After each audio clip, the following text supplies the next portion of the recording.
Welcome to A Canadian Investing in the U.S., a podcast and YouTube channel focused on Canadians buying real estate, with host Glenn Sutherland. Welcome to another episode of A Canadian Investing in the U.S. This week, our guest is Julie Hoffman. Julie, could you just tell me a little bit about yourself? Yeah, for sure, Glenn. And first of all, thank you so much for hosting me. I love doing podcasts. I love educating people. It is really one of my most favorite things, especially if I get to talk about real estate. Yeah. And yeah, it's just so much fun. I'm kind of made strange that way. Well, first and foremost, it's funny that you are a Canadian investing in the States. And I'm from the States. I'm from Colorado. I grew up in Colorado, went to school in Nebraska, met my husband in graduate school. And my husband's a Canadian, so I moved up here. Yeah. And now I live in beautiful Kelowna, British Columbia, and I just absolutely love it. I've got 5 kids. My husband, way before we ever had children, I was actually pregnant with my first. He came home from a real estate seminar and said, we need to invest in real estate. And when he said that, for a lot of women or spouses who can relate, when my husband says we should do this, it usually means I should do this. So, and I don't mean that in a bad way. At the time, he was running a very successful business, but very much chained to his job, working 80 hours a week.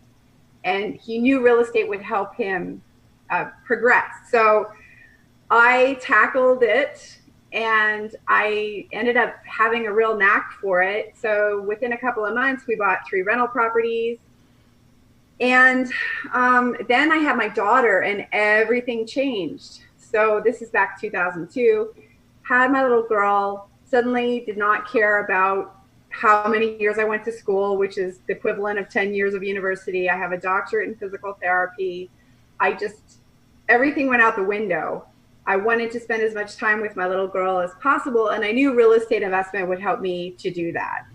So I took advantage of the wonderful Canadian healthcare system that we have, and social medicine system that we have.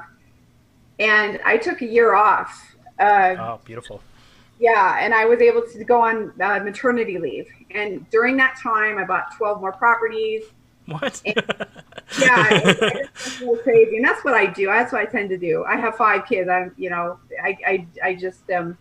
that way. So anyway, we had a huge amount of success from 2002 to 2007, and then the recession started. As the recession started, we had really accumulated a tremendous amount of overpriced real estate, and it went down. Everything crashed all around us. We went from being multimillionaires to being people who were suddenly in foreclosure and people going through bankruptcy. And it was really, really tough. It was about a 4-year process of fighting to save our company, fighting with each other, and then eventually just basically throwing in the towel, which, I say throwing in the towel. It was much bigger than that. It's a very hard process to go through, as I'm sure you can imagine. I don't know if I can imagine. It sounds so intense. Yeah, it's pretty big. And then during that time, we had 5 kids on top of everything else. And we managed to stay married, which in and of itself is challenging without all of the added challenges that we had. Mm-hmm. And anyway, from that point, we started to rebuild and have since been able to create another multi-million-dollar real estate investment portfolio, all without any of our own money and without qualifying for financing. I'm now a real estate investment coach. My husband and I are entrepreneurs. We have a real estate investment group that we run here called the Okanagan Real Estate Investment Group. And we just have a really great life. And so that's why I'm called the street smart diva, because even though I went through a lot of challenges, it made me very street smart. And I'm going to talk a little bit about that today. It just made me street smart. And so that's what we took off with the branding and just kind of, helping people in all kinds of different ways, whether it's coaching or rent to own that we're going to talk about today, or helping people who want to be investors. And so that's kind of my story and how you and I ended up being on this podcast together. Yeah. I have some questions already. Oh, So okay. how do you buy 12 properties while you're on mat leave? How does that even work? The way we did it was we lived in Alberta at the time, and in Alberta at the time, there was a program called assumable mortgages. And so what that means is we were able to take over people's mortgages without having to qualify for financing. Oh, So I was able to do that. It's not very common anymore these days, although there are still definitely ways to acquire real estate without having to qualify for financing and without having to put a lot of money down. But that was the strategy that we focused on at the time. yeah. So we were able to acquire those kinds of properties, and I was able to find properties for very low money down. And on top of that, we did have some money. Now, the money that we have, you have to keep in mind, about half of it, and I would say it was about $100,000 total. Half of it was from our partner at the time, who was my husband's best friend of 20 years. He had about $50,000 cash. He'd just done really well, saved a bunch of money. And then my husband and I lived in a house that he built, and he like bought it on a handshake. It was like this funky deal. He got a great deal on it. Once we put a house on it, we had like $200,000 of equity in it. So what we did is we pulled $50,000 of equity out of our house, and we used it for the down payments on the houses that we bought. So I hope I'm not confusing your listeners, but No, I think I got it straight. I made myself a little note. 50K from the partner, and you guys got yeah. 50K of equity out of your property. Yes. So basically, and I like to kind of brag about this, we were able to buy the equivalent of 15 properties without any of our own money, because half of it was our partners, half of it was from the bank. Yep. Yeah. Awesome. That's how we did it. And I'm built that way. I'm the kind of person who just, and I had the motivation of my daughter, right? You can't put a price tag on the love. Every parent loves their child. And time is the most valuable asset in the world. You can't get that back. Yeah, and I brought her with me to see houses, and I left her with grandma a lot, but that was not hard to do. My grandma would have kept her. I know my mother-in-law would have kept her as much as I wanted her to. So I was very blessed. And on top of that, I mean, you ask how, I make it sound easy. The components of it were easy, but also keep in mind, my husband had a very successful business. Yep. And so he had a safety net, under us that whole time as well. And, a lot of people, they want to just quit whatever they're doing and just dive into real estate. And it sounds like that's what I did, but it's really not that simple. Often I recommend people, if it's like a spouse situation, somebody stay working, somebody keep the lights on, and somebody else pursue the portfolio. Yeah. Yeah. Well, with everything, I like to have like a second, multiple exit strategies, multiple purchasing strategies. And by having someone who's actually earning job money, you can qualify for loans if you need them. And if you didn't have anyone working, it gets a lot more difficult, right? It certainly does, which can be a blessing. Yeah. Got to be more creative.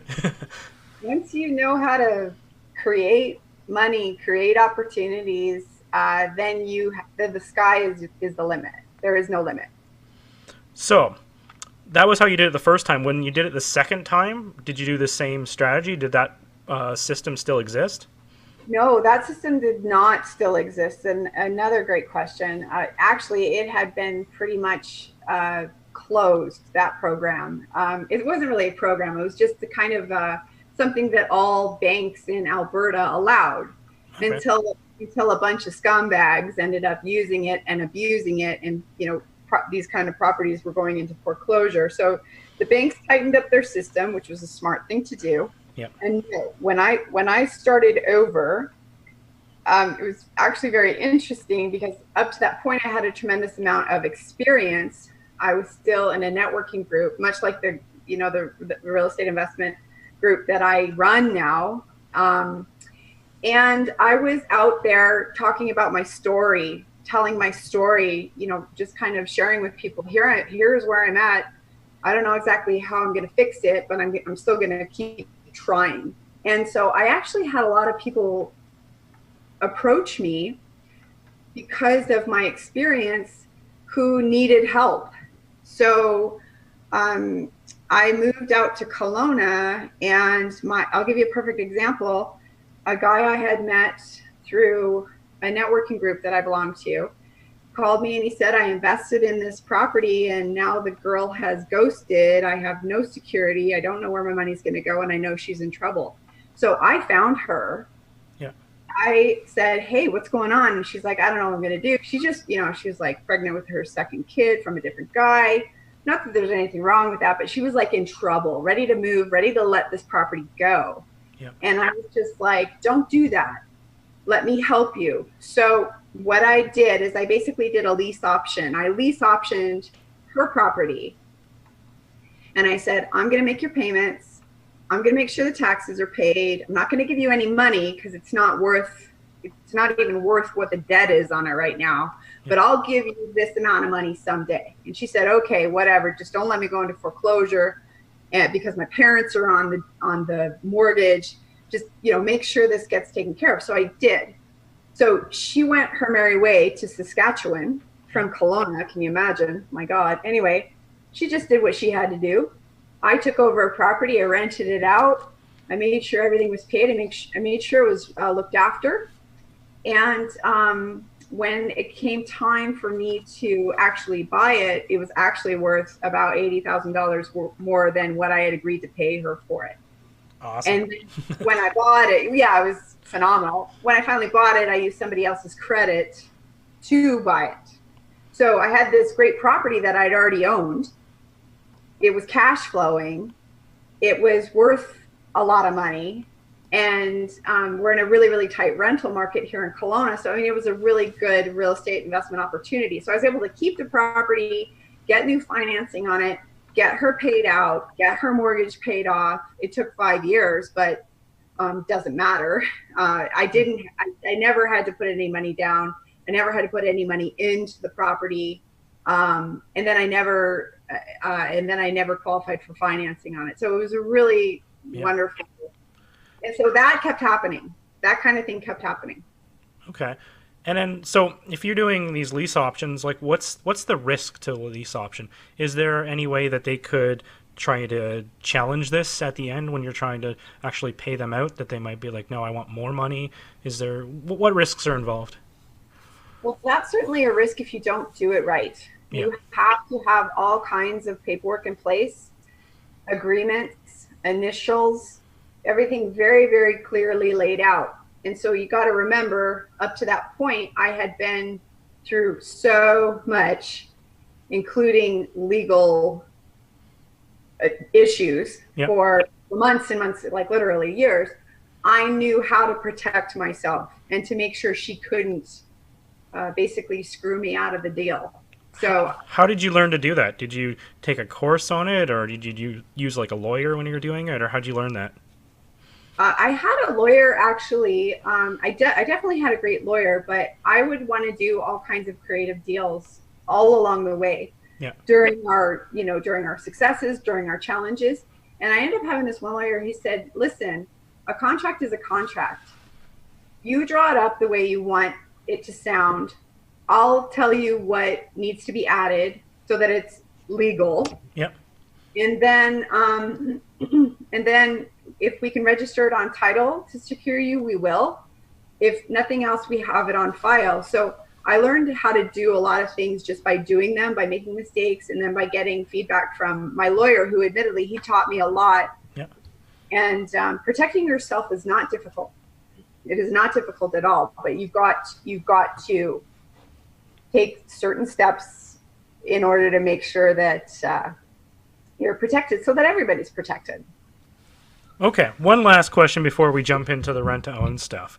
So you mentioned you were from Colorado, and it sounds like you're doing all your investing in Kelowna. Have you ever thought about going back down to the States? Yes, I have. I think about it often. Also, for a couple of reasons. it's just bigger, right? And then if you're in a bigger center, flipping is easier, options are easier, doing things like short sales and that kind of thing. It's easier. It's just really common. And I was actually trained to do a lot of this creative real estate from Ron LeGrand, who is a major trainer out of Florida, out of Jacksonville, Florida. Okay. And so I've definitely thought about it. You want to know what holds me back? What's that? I'm a little bit of a control freak, and I like to be very close to my properties to see them. Yeah, I am too. And that's one of the reasons I went to the States too, is that, well, even just now I'm selling my property. Anyone who's following me on Facebook, I just posted a new property in Cambridge, Ontario that I'm selling, getting rid of some of my properties here. And I was over there doing stuff. Like I go there and I can't help it. I was like, oh, the grass needs to get cut. I'm just going to go do it myself. I'm not going to pay someone to go cut grass. And so I end up doing so much stuff myself instead of letting, when it's in the States, I don't have that option. I let it go. Everything, you have to make sure you're properly, it's more critical to have your CapEx fund, right? So that you can pay someone to do everything. And it seems more passive because I'm a control freak too, and I take over everything. I go and I do stuff. Even at work, I'll be reaching over someone's shoulder and doing stuff for them. I'm like, oh, I'm trying to teach them how to do this. What am I doing? Yes. Yeah. And so I love what you just said. You just forced the issue. You just burned the ship. You just like, okay, I'm not going to invest in my backyard anymore. Hey, good for you. Yeah, even if I'm not opposed to Canada, but I'm still probably going to buy more stuff in Canada eventually, but it's not going to be in my backyard. I'm going to make sure it's far enough away that I have to factor in property management. And I hear you. Before we go, do you want to talk about what your business is or anything along those lines? Yeah, I would love to. So what I am is a real estate investment coach, and I have a couple of different ways that people can work with me. The first way is you can just subscribe to my list, and you will get free real estate investment tools that you can access immediately. You'll get something every week for the next 12 to 15 weeks. And they're all real estate investment tools that you can use immediately to get you going on your real estate investment journey or enhance your real estate investment journey. And where do they get that? They get it on my website at www.streetsmartdiva. Okay. .com. I am going to sign up to that as well, because even if it's tools I already have, I love more tools. And then I find that I can combine tools if they're Excel, and I'll find tools that work better than what I have. I'm going to subscribe. Well, thank you. I'm happy to have you. So that's a free way you can interact with me. And I sell 2 online courses, and one is called the Street Smart Educated Landlord, and it is soup to nuts landlording along with Bill Bico, who is the educated landlord. You can find him at theeducatedlandlord.com. And he and I produced this landlording course that'll give you paperwork, scripts to use, little strategies that we've discovered and developed, because he and I, between the two of us, have literally landlorded thousands of people. And so that is for sale for $199, but I'm going to give everybody a Glenn Sutherland discount. And everybody can get my course for 50% off. And then the other thing I have is the Street Smart the Street Smart Buyer Program. That is how to find deals, how to find motivated sellers, how to buy property low to no money down without having to qualify for financing. Sell that for $799 Canadian, but I'm offering it to your listeners for 50% off as well. Awesome. I think a lot of people will be interested in that, because that's the name of the game, really, right? Yeah, absolutely. And if somebody's taking the time to listen to this, then they are obviously somebody that I want having my program, because they're obviously willing to invest their time. So why not give people incentive, right? Yep. And then the third way you can work with me is through one-on-one coaching. So I don't really have a discount program set up. for that, because I really only do that at live events. And the reason why I'm telling you that is I would like to offer it, but when I do my live events, I say to my people, I only offer this here. And if I were to offer a discount, even on this podcast, I would be outside of integrity. What I can commit to is, if you have a tough time with my retainer fees, which are very expensive, quite frankly, it's $5,000 to get started with me, because I teach people how to buy property low to no money down, and I teach people how to flip. I teach all kinds of different ways to do real estate, very, very low risk.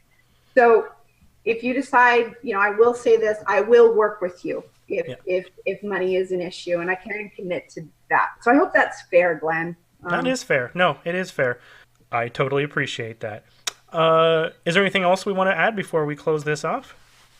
No, just I think what I always like to tell people is, I'm a woman. Real estate is kind of a man's world. I got 5 kids. I'm married. I have insecurities and fears just like anybody else. And I guarantee you, it's not easy, not necessarily easier. It's definitely easier with coaching and with training and education. But if I can do it, any of you can do it. I guarantee that. And if you think you can't, then you definitely need to call me or call Glenn. Somebody. If you think you can or you can't, you're right. That is that Henry Ford? I think that's Henry Ford, yeah. Yeah. Awesome. Well, thanks for coming on the show. I really appreciate it. My absolute pleasure. Thank you so much for doing this.